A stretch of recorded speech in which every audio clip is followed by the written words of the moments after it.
হাসনাত আব্দুল্লাহকে সমন্বয়কদের অনেকে মানে হাসি ঠাট্টা করে বলতো হাসিনার আব্দুল্লাহ। আমি চ্যালেঞ্জ ছুড়ে দিলাম, হাসনাত এবং সার্জিস গণঅভ্যুত্থানের পক্ষে শক্তি ছিল না। গণঅভ্যুত্থানের সময় সার্জিস এবং হাসনাত ছাত্রলীগের আওয়ামী লীগের এজেন্ট হিসেবেই কাজ করছিল, এবং এটা আসিফকে জিজ্ঞেস করেন, নাহিদকে জিজ্ঞেস করেন, আমি দায়িত্ব নিয়ে বলছি। আসিফ এবং নাহিদ যদি জুলাইয়ের প্রকৃত ইতিহাস জাতির সামনে উত্থাপন করেন, তাহলে হাসনাত এবং সার্জিস খলনায়ক হিসেবেই জাতির সামনে বিবেচিত হবে। ভাইরাল হওয়ার জন্য ওই পর্ণ তারকারা যেভাবে খারাপের পথে যাচ্ছে, আজকে এনসিপি গালিগালাজের পথে যাচ্ছে। গালিগালাজ করে যদি তাদের ভাইরাল হতে হয়, তাহলে বলবো যে ঠিক আছে, আপনারা আমাদের একজন সেপুদা আছে, তার কাছ থেকে ভালো রাজনীতি শিখতে পারবেন। নাসিরউদ্দিন পাটোয়ারি আর হাসনাত আব্দুল্লাহ রা আর একজন সার্জিস আলম, মানে ছাত্রলীগের আলম, সে তো গণঅভ্যুত্থানের সময় সার্জিস এবং হাসনাত ছাত্রলীগের আওয়ামী লীগের এজেন্ট হিসেবেই কাজ করছিল, এবং এটা আসিফকে জিজ্ঞেস করেন, নাহিদকে জিজ্ঞেস করেন, আমি দায়িত্ব নিয়ে বলছি। যে সময় ডিবি হেফাজতে নাহিদ এবং আসিফ মার খাচ্ছিল, সেই সময় হাসনাত এবং সার্জিস জুস খাচ্ছিল। তো আমি যে এত কিছু জানি, এইটাই আমার অপরাধ।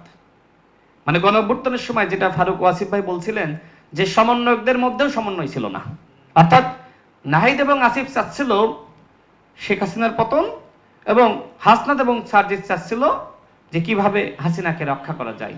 সেই হাসনাত এবং সার্জিস আজকে বড় বড় কথা বলে জুলাইয়ের পক্ষের শক্তি হিসেবে দাবি করে, এটা তো লজ্জাজনক। হ্যাঁ, আসিফ, নাহিদ, বাকের মজুমদার বা নুসরাত তাবাসসুম, তাদের অনেক ভূমিকা আছে, স্যাক্রিফাইস আছে, তাদেরকে আমরা স্নেহ করি, শ্রদ্ধা করি, কিন্তু হাসনাত এবং সার্জিস গণঅভ্যুত্থানের পক্ষের শক্তি ছিল না।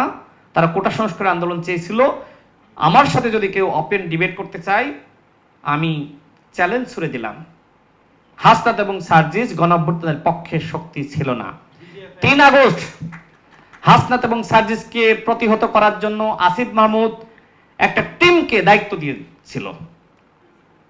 আসিফ মাহমুদ ওই সময় সঠিক কাজটাই করেছিল, কিন্তু আসিফ মাহমুদ সব থেকে তার জীবনের বড় ভুল করেছে, গণঅভ্যুত্থানের প্রকৃত ইতিহাস রচনা করতে পারে নাই। একটি মিথ্যা এবং একপাক্ষিক ইতিহাস সে রচনা করেছে। কেন মিথ্যা বললাম? কারণ আপনি প্রকৃত সত্যকে জাতির সামনে উত্থাপন করতে পারেন নাই। নাহিদ ইসলামকে বলবো, প্রকৃত পক্ষে যদি জুলাইকে ধারণ করেন, তাহলে জুলাইয়ের প্রকৃত ইতিহাস, সেই ইতিহাস আপনি একজন মুসলমান হিসেবে, ইমানদার হিসেবে জাতির সামনে উত্থাপন করেন।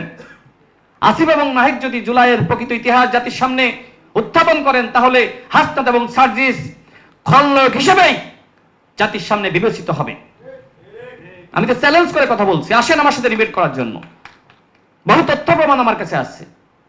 সমন্বয়কদের মধ্যে সমন্বয় ছিল না, এবং ঢাকা বিশ্ববিদ্যালয়ের একটি গ্রুপ ছিল, সেখানে প্রতিনিয়ত হাসনাত এবং সার্জিসকে নিয়ে সেখানে বলা হতো যে এরা হাসিনা দোসর।